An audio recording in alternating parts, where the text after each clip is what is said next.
کیفیت داشته باشم یا فکری جاگه خواب نه.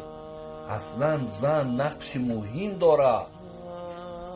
اگر بگیری همه پیامبرها از دامن زنها بیرون شده.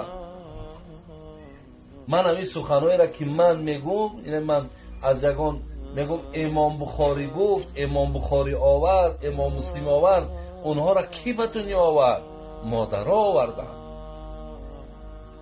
نقش مادر در این جامعه و در دنیا اصلا در جای مد اول میسته. برای همین اینها باید احترام داشته باشند، اینها باید قدر داشته باشند. اینها را برادرها شما بی‌نصیبی بد نکنید. شما زنک خانه درآمدی هیچی گپ نداره که در مردم ما همین یک گل بردن حاضر، یک گل بردن ممکن که میدونید حاضر من اگر یک گل برم ایزا کشیده میبرم. یا زن ما در 50 و 60 رفتگی ولی یک دوخی را دستی من دگی نیست که هم دوخی را میگیره خودش میزنه با هم پیشک مردک میاد، یک دوخیش نمیبره که سنت پیامبر نازنین مونه که من در خانه بدرم. از میدونه که همین باور که من که باورم نمیاد که شما خانه بدروین هم یکی زنه کردی بگوید السلام علیکم، زن تا هیچ وقت سلام نمیدید.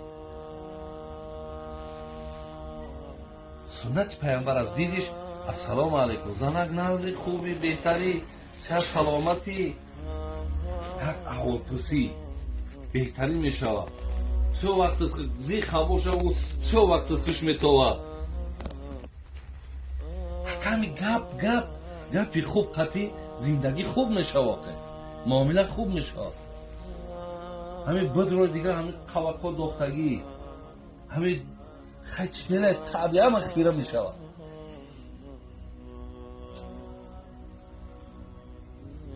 این فقط برای بچه ها که بودیم برای شما گفتم. انشالله وقتی شام کشیده اگر نه یک با پیوستش میکنم دخترکا و زنکا دم گپ بسیاره که انشالله بسیار شنیدن، لیکن با میگم با بشنون. برای همین دادرای عزیز اما عزیزان میگه یا نکته بس است اگر شعور است ورنه چو چراغ پیش کوه است.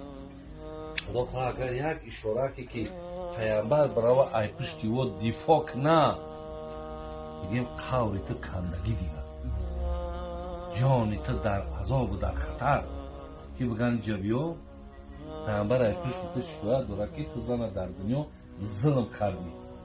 پیامبر دروغ میگه. دادر عزیز بسیار احتیاط کنید، زندگی خوب کنید، زندگی نحس کنید. او را حرمت کردی ایتا دخترکا و بچهکای میشوکی پگه او هم زنداری و شوهرداری را همین خیلی شروع میکنه که تا دیگر در فکر همون زندگی همون نیستی.